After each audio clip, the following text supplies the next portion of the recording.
Hello and welcome to another episode of County Perspective, the show that focuses on Frederick County government, local programs and events, and our community.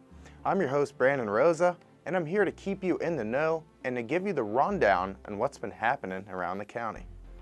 Businesses like doing business here in Frederick County. County Executive Jan Gardner said that our high quality of life is one of the main factors driving the economic growth in Frederick County, along with location and growth potential. At our weekly public information briefing that was held on the first day of November, the county executive said that business is booming in Frederick County. During this year's 18th annual Business Appreciation Week, more than 100 businesses of all types were visited by county economic development partners. The businesses were thanked for choosing Frederick County, and they were asked what the county was doing right or what it could do better. When asked how business has been this year versus last year, 71% of those who responded said 2018 was better than last year, and another 21% said business was steady. Businesses were very optimistic about what 2019 holds, with 86% predicting a better year and 13% expecting similar results to this year. A record percentage of businesses, 73%, said they have plans to expand. The Office of Economic Development organizes Business Appreciation Week each year, and it is the largest business retention event in Frederick County and in the state of Maryland. Business Appreciation Week helps the Office of Economic Development stay in tune with the pulse of the business community and provides an opportunity to meet or reconnect with businesses. This year's theme for Business Appreciation Week that ran from October 15th to the 19th was Share the Love.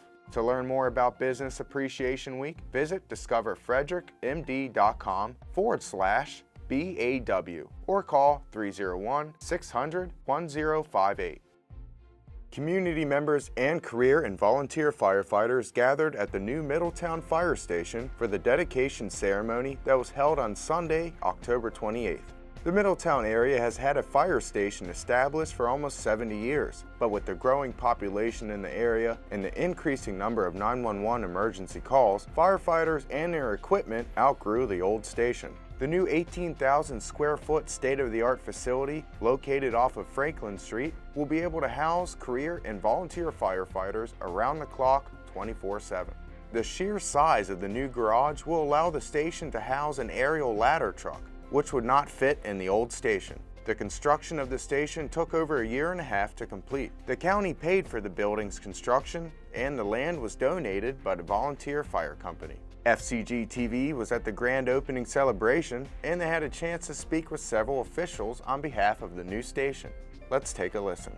Well, this building will serve this community for generations, and it's really all about taking care of people and making life better for people. So we'll provide fire and EMS services out of this station for many years to come. What it's going to do is, in our community, which is growing, 25 years ago we were 2,000 people, we're now 4,500. So with that, there becomes a greater need to provide service to that growing population, and that's where the need is. The community will benefit because the response time is going to be quick. We'll have more major equipment here than we would have had otherwise in another station. If you're a member of the community and you want to get involved in a volunteer, if you walked into that old fire station, there was just nothing to accommodate you.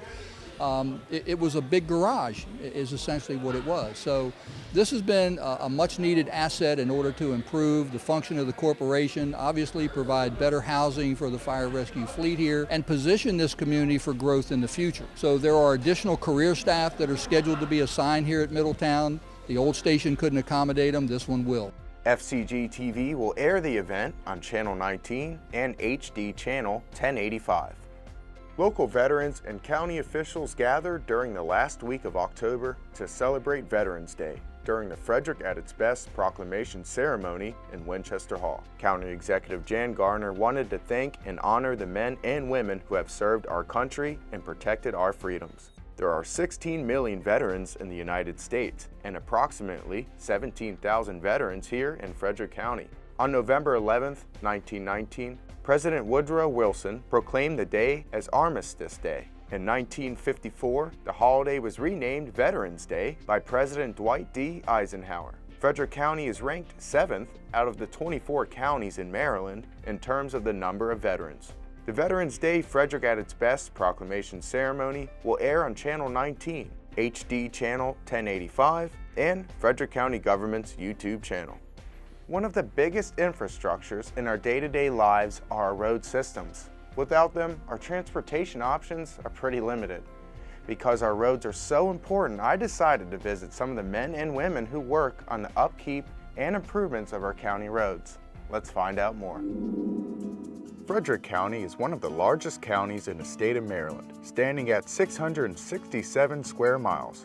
With 667 square miles means a lot of roads and a lot of roads to maintain for safe traveling. Fortunately, the Frederick County Division of Public Works Pavement Management Program has been in place for over a decade. The Pavement Management Program, or as we refer to it, the PMP, was established approximately 20 years ago in Frederick County Division of Public Works. The purpose of the PMP is to preserve and maintain about 925 miles of asphalt roads and 305 miles of tar and chip roads. It's a capital funded project and supplements regular and daily highway maintenance operations. 925 miles of roadways to maintain isn't exactly easy. That is why DPW plans months in advance before large paving projects are performed. We bid these projects in the early winter during the winter months to receive the best prices. As weather warms up and cooperates, we try to start paving in the early spring to maximize the total time of our construction season. We like to finish up before the end of fall. The most common road repair contractors and DPW inspectors address is fatigue cracking.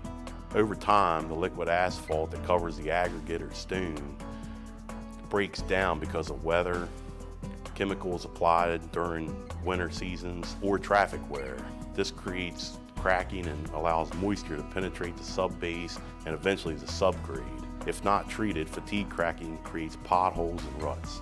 DPW encourages citizens to report road damage like fatigue cracking and potholes, which can easily be done by just using a smartphone. We encourage residents to call into our main number at 301-600-1129 or to visit our work request system, which is found at www.frederickcountymd.gov. This work request system has been around since 2003, but we've improved it to make it more user-friendly in 2017. You should be able to pull that up on your tablet, smartphone, or computer screen to log in and fill out the information. Citizens reporting road damage is one way DPW knows which road repair needs to be handled, but DPW also uses a scoring computer system to determine what county roads need to be repaired. Our pavement management program utilizes an Agile Assets software program. Every year, our roads are rated based on their condition. The information is fed into the software program. Agile assigns a pavement condition index, which is basically a score of anywhere from a 0 to 100. 100 is a perfect score, or as I say, a new road. Not only does Agile Assets assign a pavement condition index score, it recommends a treatment, anywhere from a full depth reclamation to a seal, overlay, or surface coat. When paving is ready to begin, DPW utilizes 5 contracts. The overlay contract is deep patching, leveling, and placing fresh layer of mixed asphalt on the entire section of roadway. The patch and repair contracts involves deep structural patching and crack filling of roads that have been selected for attention. The full depth reclamation contract requires pulverizing the hot mixed asphalt and soil subgrade together, adding a chemical that creates new stable subbase, then applies 2 layers of fresh hot mixed asphalt. The surface coat contract includes sealing the existing cracks on the road and placing a thin layer of sealer on the entire roadway segment. And for the chip seal contract, the Frederick County Highway Operations crews undertake patching with hot mix asphalt, and a contractor seals the roadway with asphalt emulsion and stone chips that have been kneaded together. Various types of machinery and equipment are used to get the job done. Overlay and patch and repair jobs use a milling machine to profile the roadway and remove distressed pavement, a paver to place new asphalt at a desired cross-section, a skid steer to mill small areas and sweep up residual millings and asphalt, smooth drum rollers, large to achieve compaction for optimal performance, small to smooth the marks left by the larger roller and also compact in smaller areas that the large roller can't reach. Chip seal projects use a machine that sprays the road with a sticky sealer and applies stone chips that are rolled pneumatically to bond the two together. Surface coat jobs use a machine that mixes liquid asphalt, cement, water, and fine stone together to spread a thin sealer on the roadway that permeates the cracks and seals the roadway from further damage. And for full depth, a large tiller pulverizes the existing asphalt with the soil subgrade, a chemical then mixed in to create a new base that is graded and paved.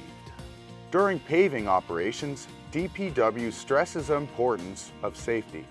All the crews I've mentioned use a flagging operation to guide traffic through the construction zone. With the large equipment and the amount of workers on these sites, we urge drivers to slow down when moving through these zones. Safety is DPW's #1 priority and everybody's responsibility. We would like to take this opportunity to thank our dedicated inspection staff. Frederick County inspectors have a critical role to the success of the PMP program. They spend many long days monitoring the quality of work being performed by the contractors. They coordinate the efforts of office staff, work personnel, including contractors and residents, to assure everyone's needs are being achieved throughout the length of the project. DPW wants Frederick County residents to know how much we appreciate their support and patience in our efforts to keep Frederick County roadways top-notch.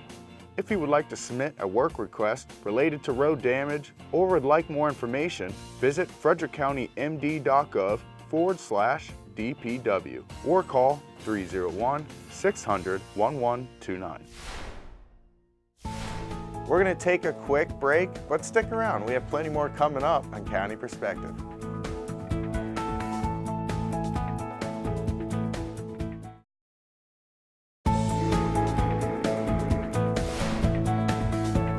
Welcome back to County Perspective. I'm your host, Brandon Rosa. Now in a bit, we'll learn all about our Library Systems Thurmont branch. But first, let's head on over to Animal Control as we take a look at this episode's featured pet.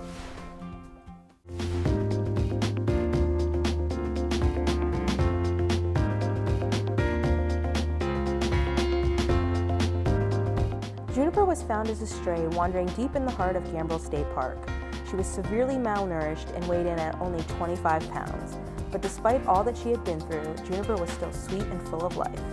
Since arriving at FCAC, she has maintained her wonderful personality and put on 15 pounds. Though her story began as a tearjerker, she's now ready for adoption and a happy ending. Visit Juniper at Frederick County Animal Control and Pet Adoption Center, 1832 Rosemont Avenue.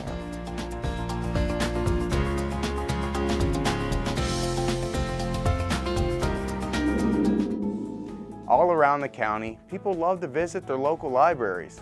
Frederick County Public Libraries has made sure that no matter which area of Frederick you live in, there's a nearby library branch for you to go to. It has been 10 years since the Thurmont Library is open, and a lot has been happening in that time frame. We'll let them show you around as we take a trip to the Thurmont Library.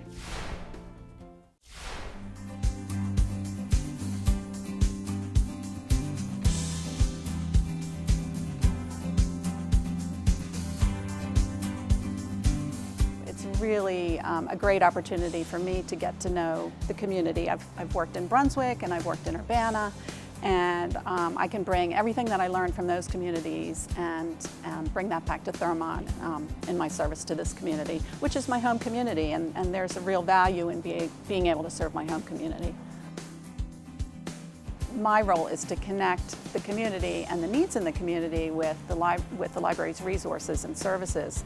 So getting out and talking to people, meeting them as they come in, getting out to the schools, and just getting to see people as they go about their daily lives and see if there's any way that we can fit the library into that and support them in what they need in their daily lives. When Thurmont was built, they incorporated design elements from Catoctin Furnace, from our sort of woodland setting. And so you'll find elements throughout the building that reflect those things that are unique to Thurmont.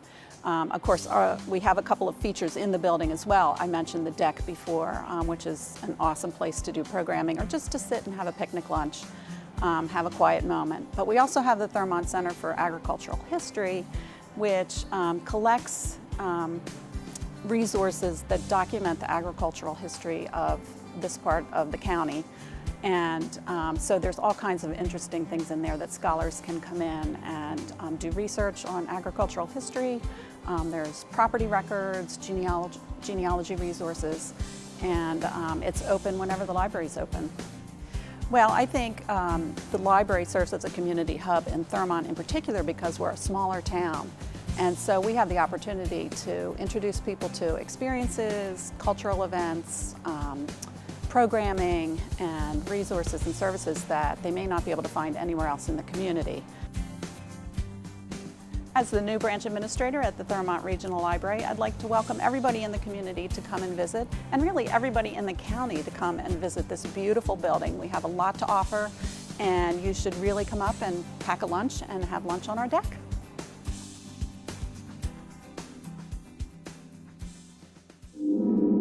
Fall is always a great time of the year to get out of the house and find something to do.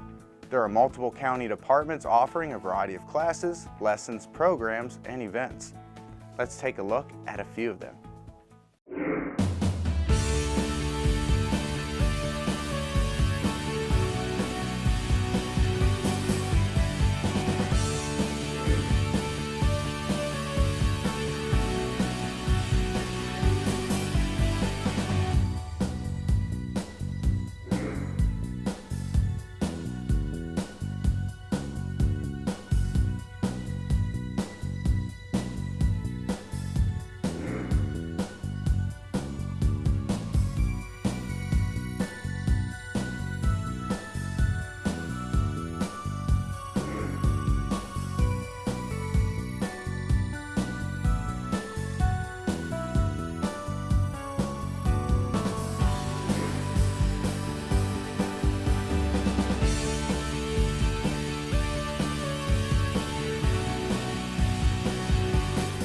To find more events and programs, or for more information, log on to the county's webpage, frederickcountymd.gov. At the end of our show, we like to mention a few things our viewers should keep an eye out for in the upcoming weeks. Winchester Hall is inviting community members to join the annual state delegation public hearing on Saturday, December 1st at 2 p.m. in the first floor hearing room. 6 delegates representing Districts 3A, 3B, and 4 will be attending the meeting to answer questions and hear comments from the public about potential legislation for the 2019 General Assembly session in Annapolis. If you won't be able to make it to the state delegation public hearing, FCG-TV will be airing it live on Channel 19 and HD Channel 1085. It's November, and that means Thanksgiving is just around the corner. The Frederick County Division of Fire and Rescue Services would like everyone to stay injury-free if they use fryers to cook their turkeys. While using a turkey fryer, don't overfill your pot with oil. Don't drop a frozen or partially thawed turkey into the oil.